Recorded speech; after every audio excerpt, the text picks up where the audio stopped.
Hi, I'm here today with Tom Drury. And you know, you're standing in front of kind of an unusual piece of equipment. I'm not terribly old, but I've not seen anything quite like it. What can you tell me about it? Well, first of all, that machine is as old as I am, so that ought to tell us something right now.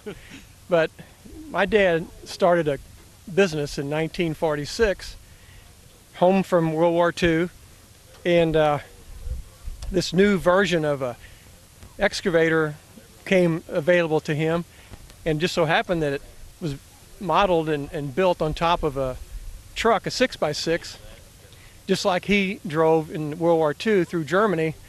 And so he'd had plenty of experience driving it. He absolutely knew all about the truck, so he was comfortable with that. Dad went to Waverly, Iowa to pick this machine up and drove it all the way home to Bloomsdale from where he picked it up, and began his career with this little machine. And you know, the roads were not terrific back then, but these things are not known for their speed either, are they? No, it's very slow. It's still slow. So it was a very long trip from Iowa, I'm sure. Yes, it was. Yep. So what were you guesstimate that this machine, how many years was it in service? It's hard for me to say. We found this machine already restored just a few years ago over in east central Illinois at a show. And brought it home, and the gentleman that brought it back to life brought it from a scrapyard. It's just hard to say what the history behind it is, but you know, Dad ran these machines. He had two of them just like this. He ran them for probably 12 to 15 years. And I'm assuming when you say Drury, we might all be familiar with that name in the excavating business. Bloomsdale Excavating. Yeah. That's what I was getting at. So this is pretty much how it got started. This is how it got started. Absolutely. Yeah. All right. And what year is the truck? Do you know? The truck is a 1948. It's built in. I'm sorry. The truck was built in 1942. It's the era, World War II era, and the house and the whole excavator and machine was built in 48. So it came together then as a package to him, and so it's a replica. He actually bought his first machine in 47, but it's close enough for us. Yeah. All right. Well, thank you very much. I appreciate you coming out today. Yeah, my pleasure. Thank you. I'm here today with Gary Bodefeld. Gary. What can you tell me about what you're doing here today? Well, I have some experience. I built one 17 years ago. And this, I'm assuming, is a straw house. It's a demonstration of the basic, So yeah, no plumbing, no electric today. In less than 3 hours, we'll have a roof on it. So In less than 3, you'll be under roof supposedly, yeah. if everything works right. Yeah, it's going pretty good. So, what is the history of these? Were these actually used? Charles Corralt did a show. I would imagine it's been 16 years ago, and he showed a church and a home, and the people were still living in the home. In 1925, it was built. And he interviewed him somewhere, like I say, somewhere around 1997 or something like that. But so evidently it holds up. It held up since 1925. The church is still there, and it's in what they call the sand hills of Nebraska. It must be a lot of sand up there. And they probably raise wheat, so you always have straw, but no trees evidently. So they resorted to this, and I know there's older homes down there. There was one in New Orleans that I'd heard about, So other than that, So they've been around a while. Oh, they've been around, sure. Now, when they were built, when they were finished, did they treat the outside at all, or did it just stay straw? No, I have this corner bale over here. I've got stucco on there. I put 2 layers, what they call a base coat or a brown coat they talked about in plaster application, and then you put the finish coat on it. So your stucco is your finished exterior. Right. And then did they stucco the insides also? Well, stucco is a harder product evidently, so plaster was what they use on it. It's easier to work with, it's a lot lighter. And then I'm assuming the straw gave you a really good insulation factor? They claim 40 or 45 for an insulation factor. Which is pretty darn good. Oh, today it is. All right, well, we're going to be checking in today and see this project and when it's finished off and under roof. Thanks a lot for sharing with us. Appreciate it. Thank you. Hi, and I'm here with Sue Vineski. Sue. What can you tell me about what you're doing here? I'm making brooms. And I'm assuming this is an ancient art? It is very ancient. So how do you go about it? What's the procedure? Well, I start off by growing my own broom corn, which is a variety of sorghum. It's not actually a corn. And harvest it myself and then dye it if I want to use colors. I have antique equipment at home that I actually work with. When I'm at a show, I bring a smaller version that I can haul around for stitching. So you're pretty serious about this then? I am.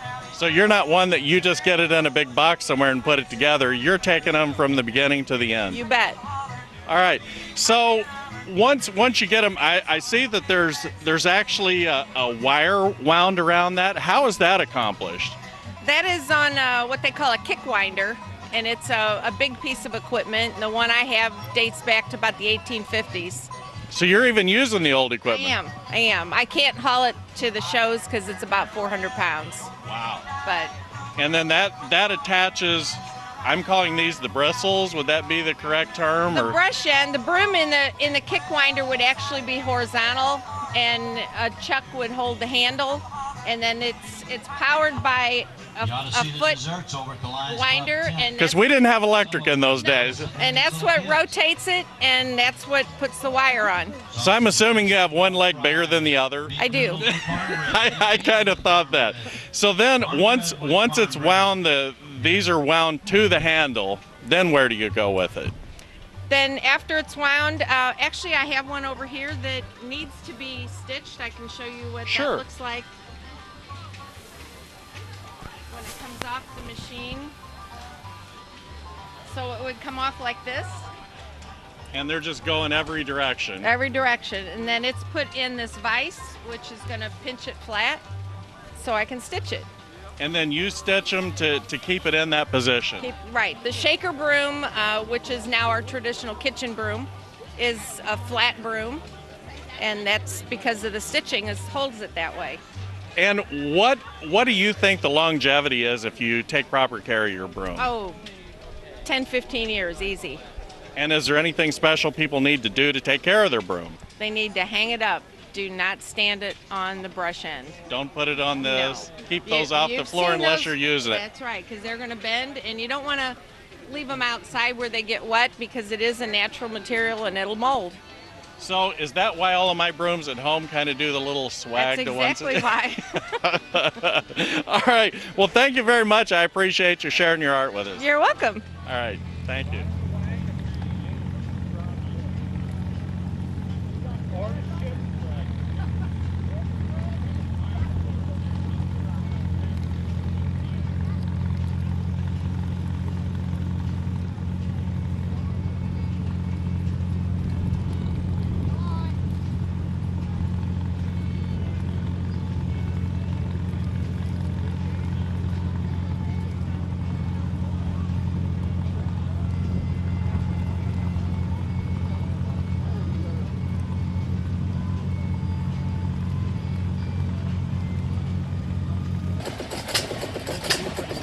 I'm here today with Francis Giesler, and where are you from? Bloomsdale. Bloomsdale. Tell me about your machine here. What have we got?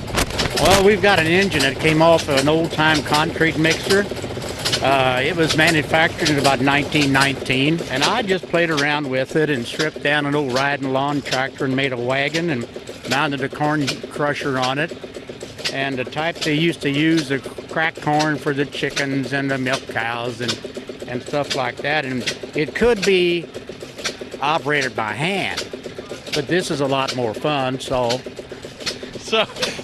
when the corn came off of the I guess what would you call the cob, they would be just rough kernels of corn, and then you put them in this machine, and then this ground it. Yeah, it's just a cracker. It's not a flour mill. It does not make flour, but it made the chicken feed better, easier for the animals to digest and all, and that's just something they did.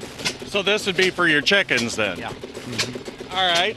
And do you have an approximate of what year and what kind this is? The engine's about as close as I could trace it, in 1919, and it's a horse and a half. Runs on gasoline, at very low maintenance, and back when people had to use them for different chores around the farm, and they had a lot of chores. They run their well pumps and just different things, and it wasn't as much fun as it is now. When you actually had to depend on it, I'm sure. Yeah. And do you know what make this engine is? It's a Fuller Johnson. But if you look back in the archives, you'll find different names as you go through all of them up down through here. And a company would go by a name and patent it and their things they had on it to make them work. And as they made a new model, they changed the name. All right. A guy that really got into it told me he found one company that had 15 different names over years. And pretty much the same engine. Yeah, basically, yeah. It's just a one-cylinder engine, 4-cycle, and that's it. All right. Well, thank you very much. I appreciate you taking the time with us.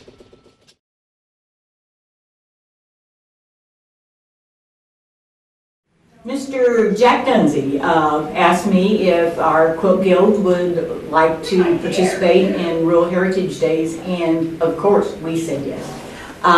And we've been doing this. We started out at the Extension Center and have moved down into the historic site, and we love being here. We feel at home and love rural heritage. This is what we do. And we love people to watch us do this.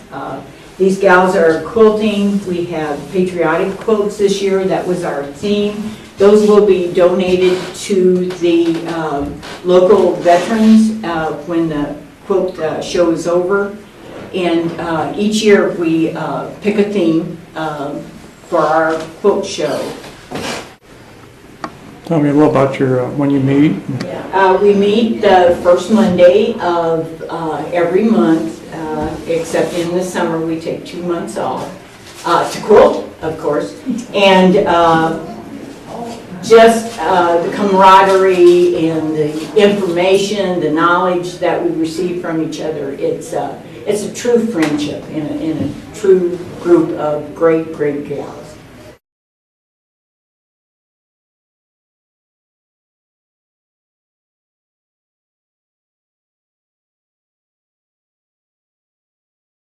This year, we were getting a half-yard piece of fabric in red, white, and blue. On each of our quilts, you'll see the stars and stripes and then the stars. And you'll find that on every one of our quilts. If you look here, this fabric is on here. It's on our other quilts if you want to go down the hall there. And so each quilter was given this piece of material and they had to come up with an idea for a patriotic quilt. And as you can see, so many different ideas. Some are machine quilted, some are tied, some are hand quilted. And like I said before, these will all go to veterans in our local community. But that was our challenge this year, and we loved every bit of it. And of course, our quilters have wonderful imagination. It's Halloween time, as you can tell, with all the scarecrows. So we decided to do a little bit of Halloween ourselves. And of course, then our patriotic again. And you'll see on every one of these that piece of fabric that I told you about. And just the ideas that these gals have, I'm amazed. Every meeting, I'm just amazed at what they do.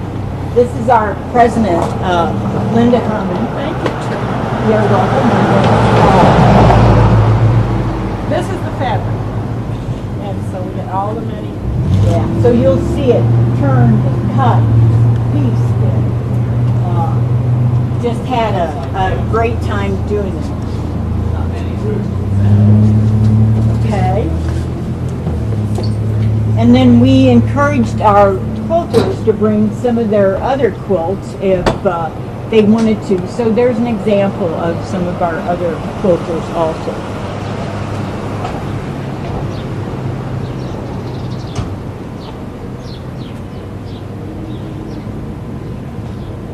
Beautiful work. They do absolutely beautiful work.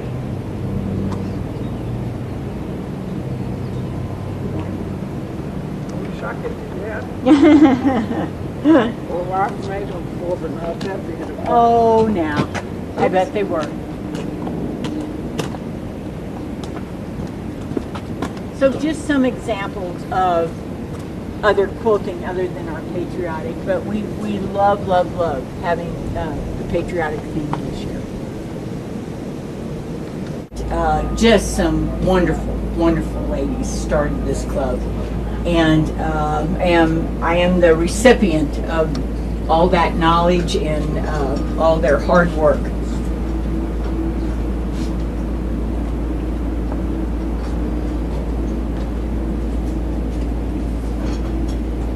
(1988) it says. So we have a birthday next month.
Hi, I'm Joy French, and we're also the owners of Sweet Things Sweet Shop.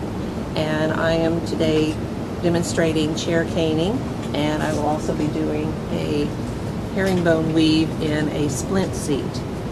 And the chair caning is an actual 7-step process. There are holes drilled around the edge of the seat, and the first step is to go vertical. The second step is to go horizontal. The third step is also vertical.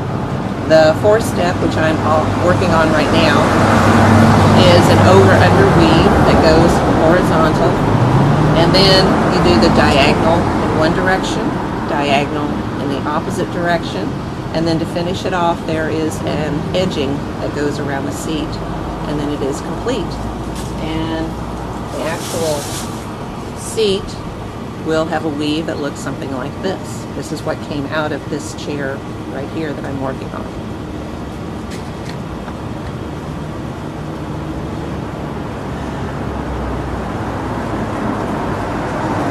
What's the purpose of soaking?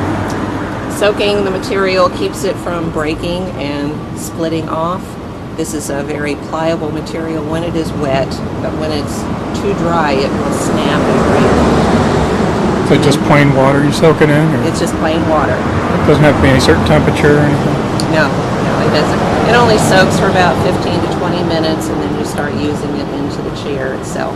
I also have to keep the chair seat wet while I'm working, so I keep some wet towels around to keep it nice and damp like that.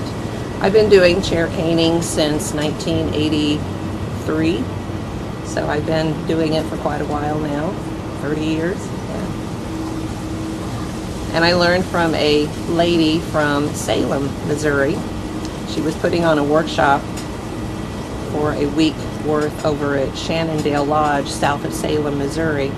And I went over and took her class, and I've been doing it ever since. I have people bring me chairs from all over the state of Missouri. I've done chairs from people Kansas City to St. Louis to Springfield, and yeah, so if anybody's interested in having their chair redone, they can contact me and I can do it for them. We'll be right here at Sweet Things, and I'll be doing them here as well. Thanks, Joy. Okay. We've moved inside this door, and Joy's going to take us around and show us a few things. All right, inside Sweet Things, we do have a display of several different kinds of cards. People like to do greeting cards. We have birthday, and we also have some friendship and thank you cards. We have some new plush that came in. We've got the Beanie Boos. They're featuring the St. Louis Cardinals and the St. Louis Blues hockey players. We've also got some other cute little animals down here, the tigers, and we've got monkeys. We've got zebras, we've got kitty cats, we've got unicorns, we've got little doggies and giraffes and wolves and penguins. We also have snacks that are available. We have some old-time toys and things. We have the wax fangs and the mustaches. We have the wax lips still. We've got some of the candy sticks. We have the penny candy, we have the cigarettes, we've got the sour candy, we've got the giant lollipops. We have some larvettes and crickets, if you've never sampled those, actual larvettes to eat. We've got lots of different kinds of candy. We've got other plush over here. We have some of our Halloween candy in the center here. We've got lots of rock candy on a stick. We have some jewelry. We have more lollipops over here. We have saltwater taffy. We also feature our fine chocolates with our truffles, our Buckeyes, the chocolate-covered peanuts and raisins, the malt balls. Everybody loves the Braggs with the pecans and caramel and chocolate. We also have macadamia, cashew. We have the Jelly Belly beans. Do you have any sugar-free? We do have some sugar-free. We have the raisins and the nut mix. We also have a display up here with peanut clusters and almond clusters, caramel pecans. We also have several new items back here. More candy in the display, more candy behind the counter.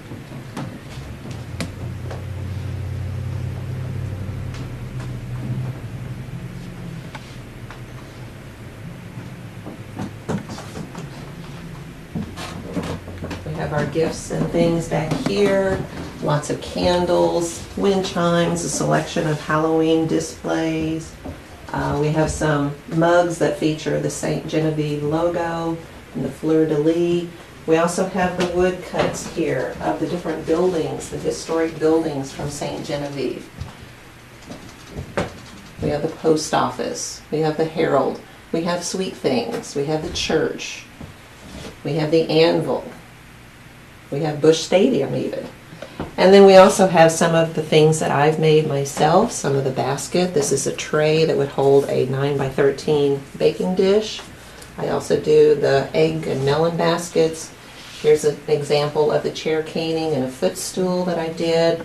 Also another chair with the herringbone weave.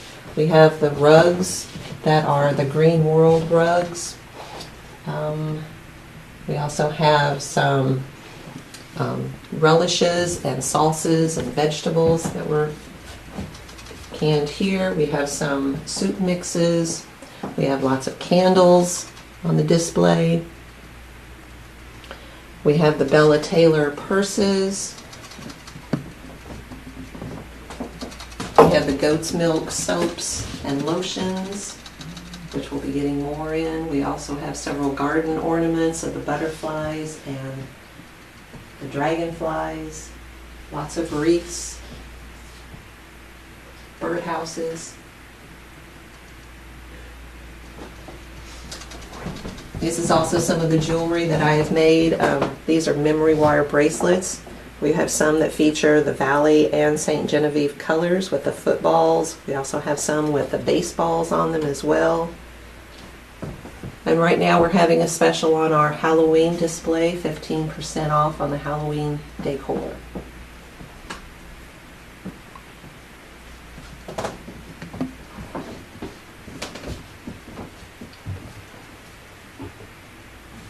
There's a few more baskets of mine down there on the bottom shelf. This is a pizza tray that I made that holds a like Pampered Chef pizza stone. You can carry your tray and put the stone on that, carry it to the table right from the oven.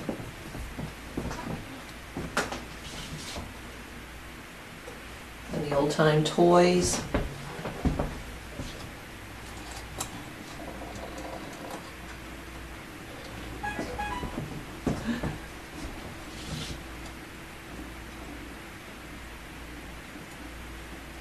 So we hope to see everyone come down to Sweet Things Sweet Shop for the weekend or through the week. We're open 7 days a week.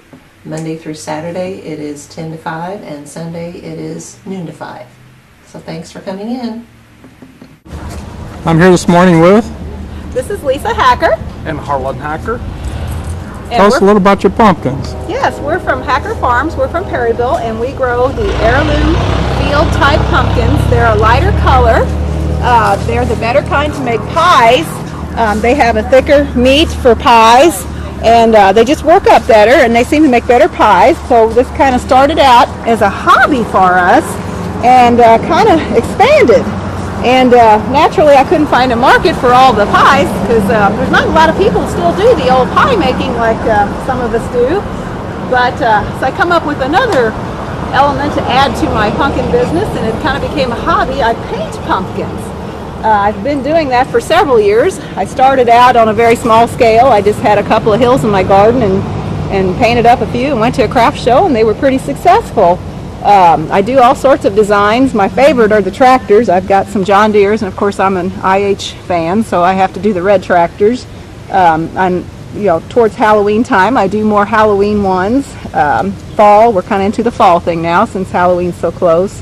And they become favorites. I'm happy to be here today at Heritage Days. I appreciate they invited me.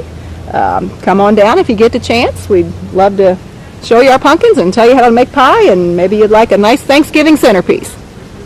How long does it take to paint one of these, Lisa? Well, it depends what you do. The tractors usually take anywhere from an hour and a half to 2 hours, Some things are simpler, faces, and some other simple designs are pretty easy. Sometimes I've done a few with names, family names on them, and of course the bigger pumpkins can take quite a while. I did one for Central High School, took 5 hours to paint. I had their tiger 5 hours, and I had a lot of leaves and things on it, and it was a huge pumpkin, so I don't do too many of those. I don't have time for that, but yeah, it's just become a hobby for me, and I enjoy doing it. Now, I noticed there's a couple of unique ones here, if you want to show us those. Yeah, I guess there is. This pumpkin grew naturally with a crack. I've got another. And I just couldn't help myself. The creative part of me came out. I had to do something creative. So I figured maybe some plumber or gardener may enjoy a pumpkin like this. I'm sure it's a one of a kind.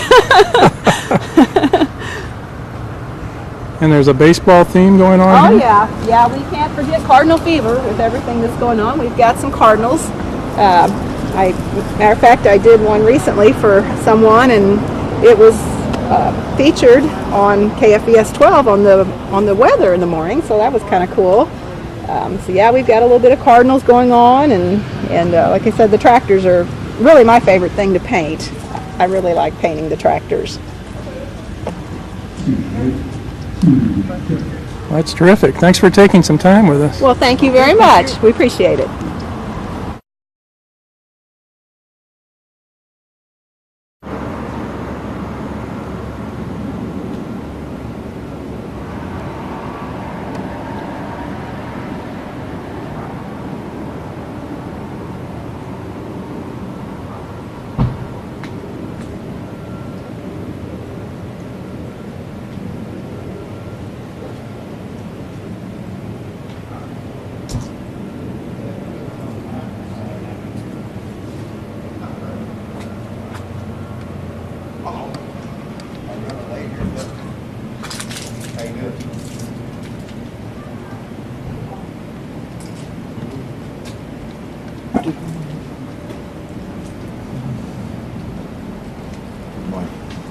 Hi, Gary. Kara's furnace is not working, and I just went over just to see if there's any door loose or something on the switch. I don't know what's wrong with this.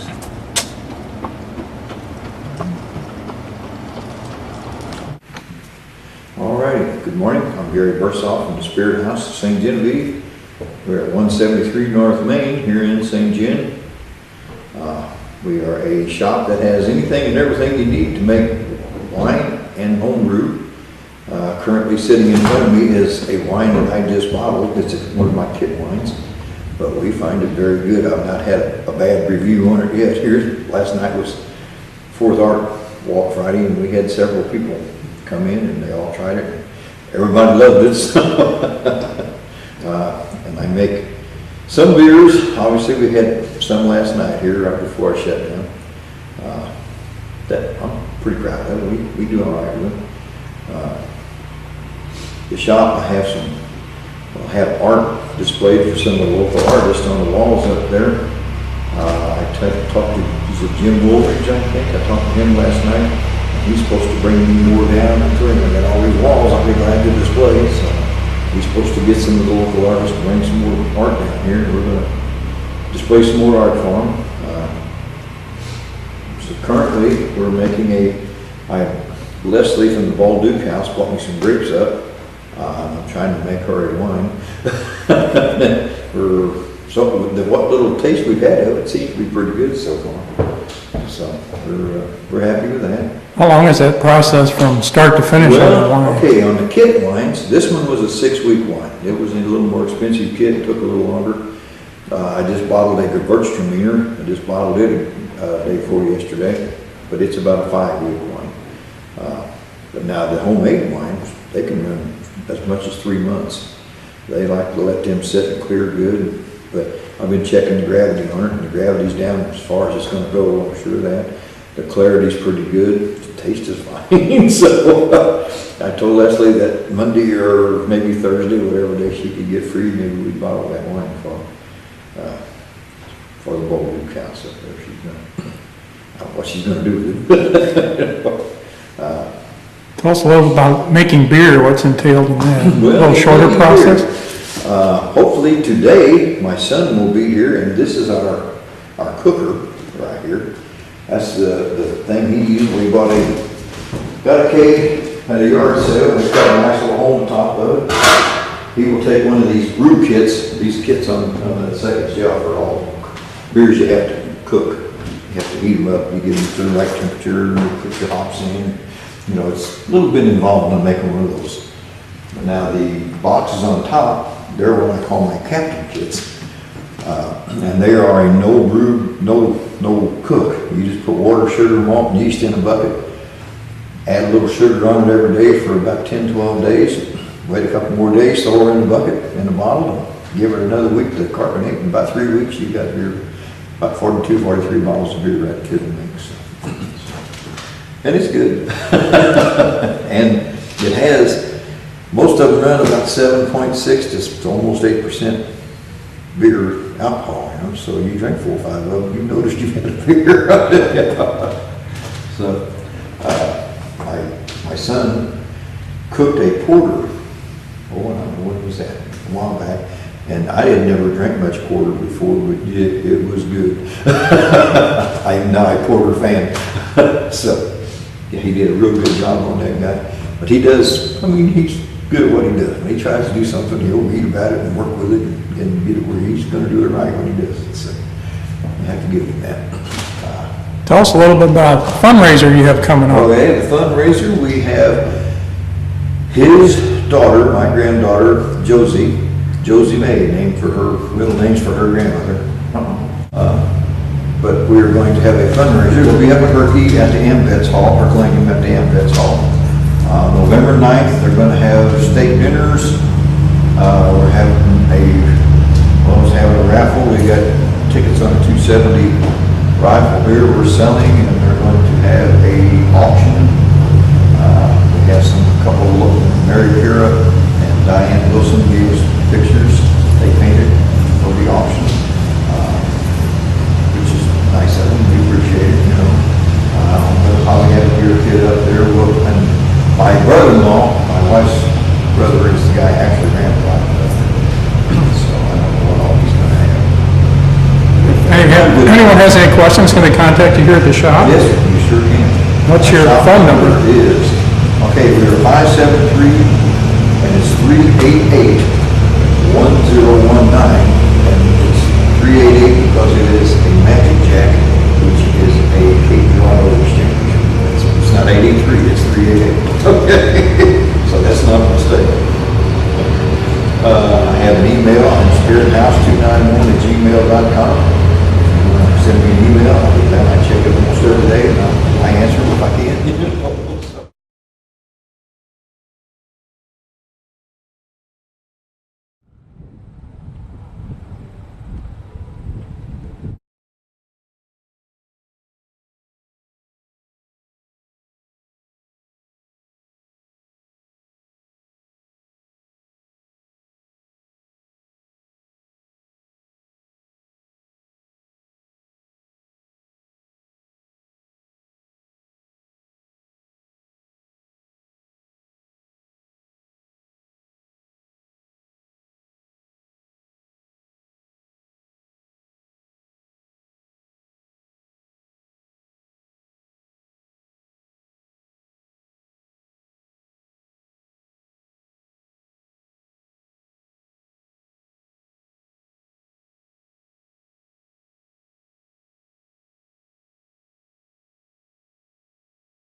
White bars. Bags, spike, legs, lefty. They got 3 guys.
Run, 2 outs.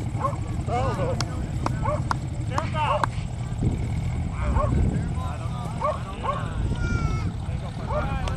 Fair foul. Fair. Positioning, Mr. Dude. Last down. Just top line.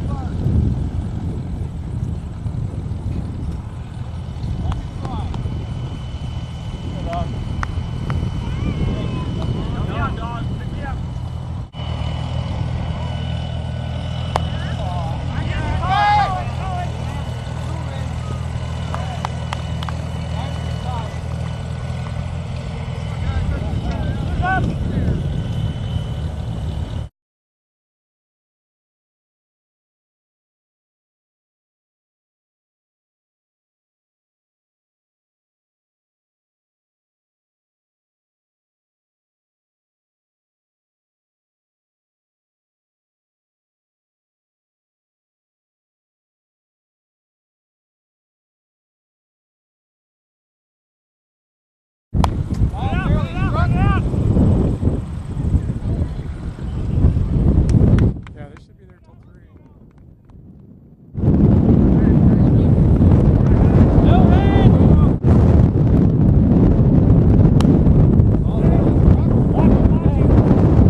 That bag.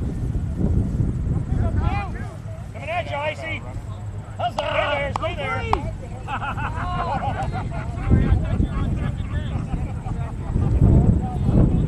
It is green. It is green. Yes, Mike.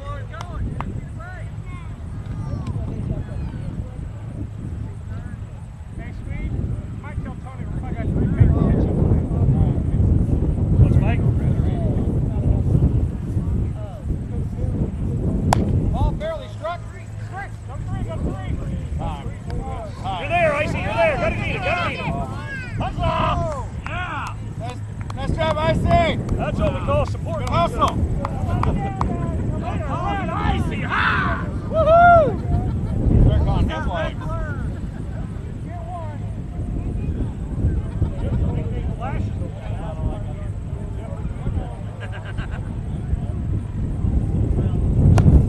That's you, righty.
Ball fairly struck.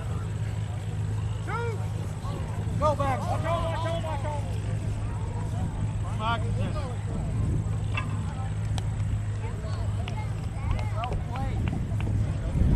Way to be, lefty! One hand. Arbiter. One hand. Come on, guys.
Take it out, Cracky. Get back there. More hits and IC outscored.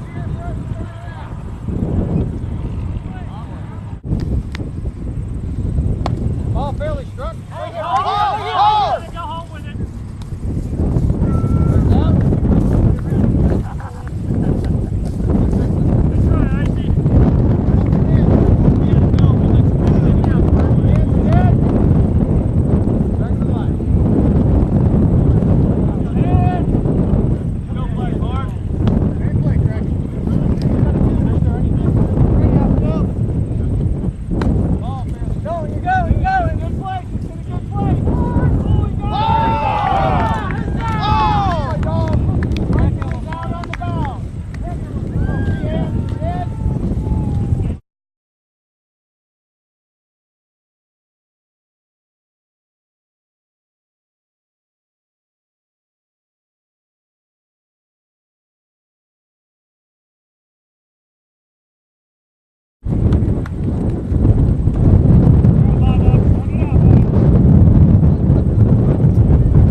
Good job, Blake! 2 hands! It's the easy one, first and second. 2 hands.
The Murfreesboro Clarks with 9 aces, the St. Louis Brown Stockings with 5 aces. Yeah, up to you. That's why you're right down the hill. Here we go, gentlemen. One time,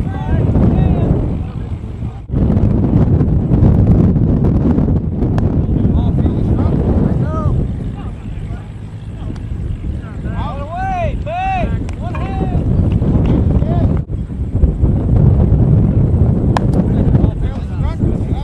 Look it out.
Out. 2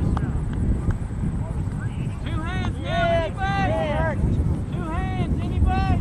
That's an easy one.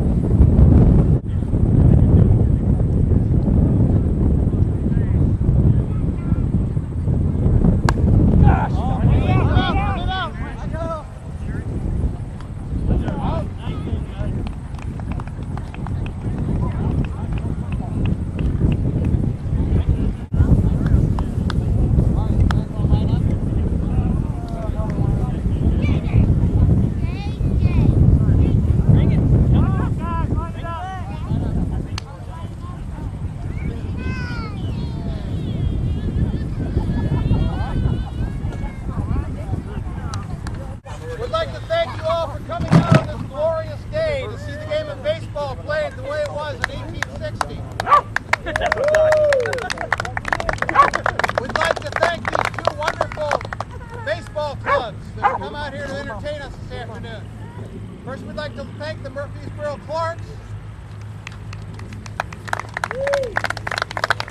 and the St. Louis Brown Stockings. The final score of this match was the Murfreesboro Clarks with 9 aces and the St. Louis Brown Stockings with 6 aces. It was a very spirited match.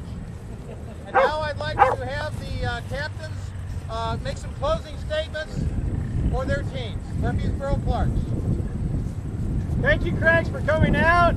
Please stick around. In about 5 minutes, we're going to play another match. So we'd be happy for you to stick around and watch that. I'm Jeffrey Dog Wright, and these are the rest of the Murfreesboro Clarks. Mike, part-time Ashley. Jerry Baggs Richards. Robert Mr. Newt Schultz. Everett I.T. Hop Blackwell. Black Bart Haxton. Eric Spike Rouse. Larry Legs Reinhardt. Craig Chief Smith. Zach Nash O'Hagan. Jim Lefty Hensley. Huzzah! One more thing, I'd like to offer 3 subs to the St. Louis Brown Stockings. Hip hip! Huzzah! Hip hip! Huzzah! Hip hip! Huzzah!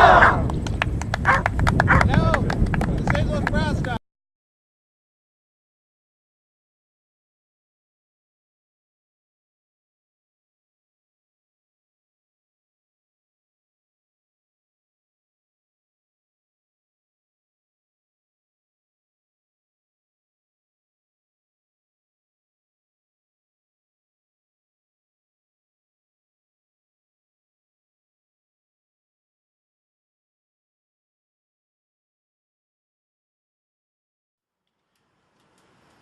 Hi, thank you for watching Channel 798.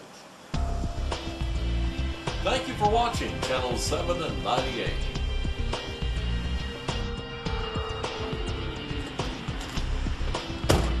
Hi, thank you very much for watching Channel 798.